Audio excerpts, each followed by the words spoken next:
এইখানে কোনো জোট রোহিঙ্গা সদরের এমপির ৫টা লোক সরাইল আশুগঞ্জ মাইনা নিবে না।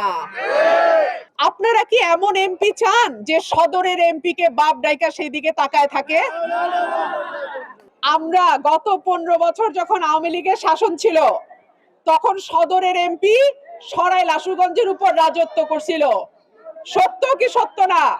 আওয়ামী লীগের আমলে সদরের যে এমপি সে সরাইল আশুগঞ্জের উপরে মাতব্বরি করত। এখন আরেকটা জোটের থেকে রোহিঙ্গা আনছে, সেও দেখি সদরের এমপি রে নিয়ে ঘুরে, সদরের ক্যান্ডিডেট রে নিয়ে ঘুরে। কেন? সদরে কি ব্যালট বাক্স ছাপানো হয়ে গেছে?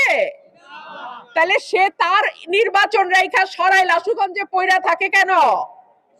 সে কি অলরেডি তার জয়টা লিখায় নিছে? কার ভোটে? নিজের এলাকার ছাইরা সরাইল আশুগঞ্জের মাটিতে পয়রা থাকে কিসের লোভে? আমি পরিষ্কার বলে দেই, সরাইল আশুগঞ্জের মানুষ সরাইল আশুগঞ্জের মানুষকে দিয়েই নির্বাচিত হবে ইনশাআল্লাহ। এখানে কোনো জোট রোহিঙ্গা সদরের এমপির ৫টা লোক সরাইল আশুগঞ্জ মাইনা নিবে না।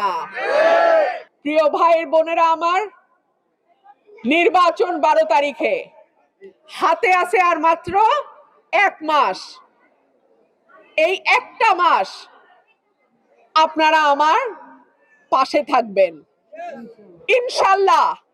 আগামী 5 বছর আমি আপনাদের প্রতিদান দিয়ে যাব।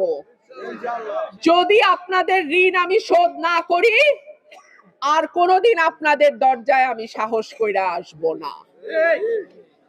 আমি আপনাদের সকলের দোয়া চাই, সহযোগিতা চাই, এবং আপনাদের ঘরের মেয়ে হিসেবে আপনাদের পূর্ণাঙ্গ সমর্থন এবং দোয়া চাই।